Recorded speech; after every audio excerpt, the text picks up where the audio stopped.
geçen olmasın.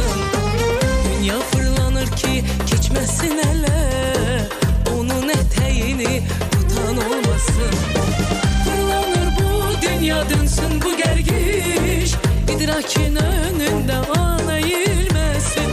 Fırlanır bu dünya, insan ölmemiş, dünyadan dünyaya göçen bilmesin. Bu dünyadan alimler de baş açmayın, bu dünya hey fırlanır ve de almayın. Sultanlara da dünya efsiz kalmayın, bu dünya hiç kime hiç kese kalmayın. Bu dünyadan alimler de baş açmayın, bu dünya hey fırlanır ve de almayın.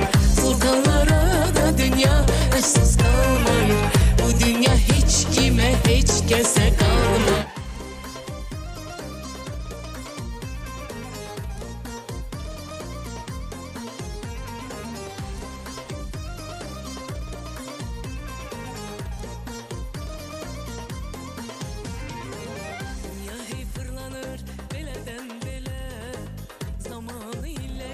Allah canını sağ eləsin, balalarını xoşbəxt eləsin, yoldaşın həmişə var eləsin. Mənim bu ailəyə çox xüsusi hörmətim var həqiqətən də. Mənim sinifimdə, Selin'im mənim sinifimdədir.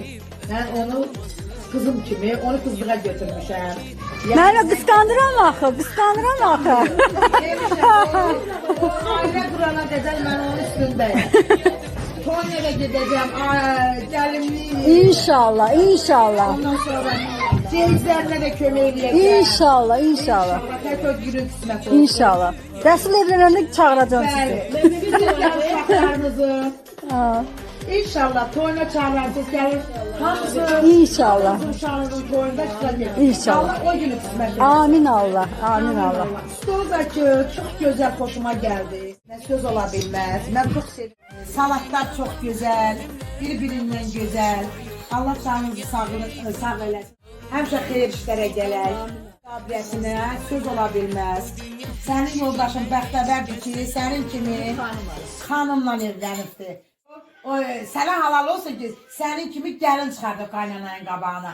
Ona görə ki, çok süper el qabiliyyətiniz var. Maşallah. Her gelin bunu bacarmır. Bəli, bəli. Ben bacardım. Ben haralarda yemek yemişim. Hiç hoşuma gelmeydi. Salatlarını çok beğenmişim. Öpürəm seni. Ürəyim, benim güzel valideynim. Mehriban güzel valideynim. Gələk sənin balaların xeyir işinə. Amin Allah, amin Allah. Bütün valideynlərimin övladlarını xeyir işinə yığışır. Amin Allah, Allah o amin günü Allah. nəsib eləsin. Mənə sizin ən sevimli sinifiniz biz olmuşuq, eləmi? Bəli, ən sevimli sinifim siz olmuşsunuz. Ürəyim partlayır axı burada, ürəyim partlayır şey olar. Çok sinifim olub ama sizi sevdiğim kadar hiçbirisini sevmem. Qarşılıqlıdır müəllimə. Yox, onlar biz ola bilməzlər. Onlar biz ola bilməzlər. Hakikaten de sizin sınıf 7. sınıfım. Ha. La